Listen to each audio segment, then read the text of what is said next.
नमस्कार, मी यामिनी दळवी. बुलेटिन मध्ये स्वागत. थेट नाशिक मध्ये जाऊया. छगन भुजबळ बोलतायत. कारण त्यांच्या स्वीय सहाय्यकापर्यंत आता विषय आलेला आहे.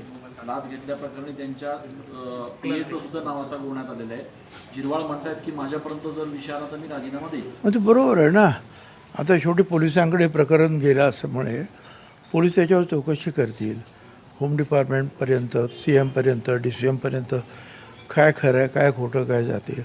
आणि त्याच्यानंतर खरोखरच स्वतःच त्यांनी सांगितलेलं आहे की माझ्यापर्यंत जर हे प्रकरण आहे, मी त्याच्यामध्ये गुंतवलं असं जर सिद्ध झालं तर मी राजीनामा देतो. ते चूक आहे. पण याच्यापूर्वी सुद्धा जिरवाळांच्या संदर्भात अनेक तक्रारी होत्या. आता ते जे आहे हे जनरल आपलं चर्चा झाली काय, याच्याबरोबर प्रत्येकाबरोबर आपण चर्चा करत असतो. पण असं नाही की अनेक लोक काम करत असतात ऑफिसमध्ये, मंत्रालयात, इकडे तिकडे. तर कुणी काय केलं, त्याच्याशी काय संबंध आहे, हा तर पोलिसांच्या मार्फत जो आहे हा उघड होईल ना.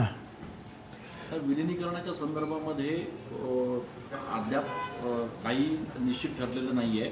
समोरून प्रस्ताव आला तर आम्ही ठरवू असं सुनील तटकरे म्हणतात.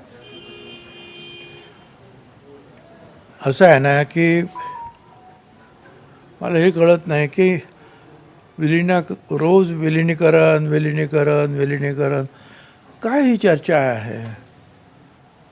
विलिनीकरणाचं काय करायचं, आजही करता येईल, 1 महिन्याने करता येईल, 2 महिन्याने करता येईल. घाई करण्याचं काय कारण काय आहे. सुनेत्राताई तेथे आता उपमुख्यमंत्री म्हणून बसलेले आहेत. राष्ट्रीय अध्यक्ष म्हणून सुद्धा आम्ही त्यांची निवड करणार आहोत. त्याच्यानंतर त्या पक्षाचे जे काही प्रमुख लोक आहेत किंवा त्यांना ज्यांना वाटतात त्या सगळ्या लोकांना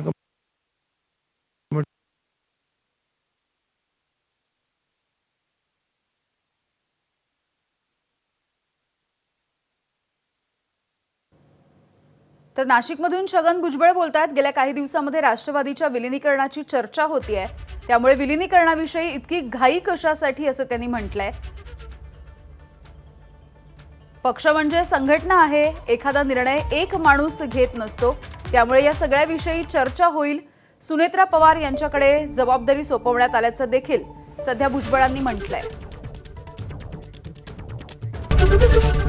ABP माझा, उघडा डोळे बघा नीट.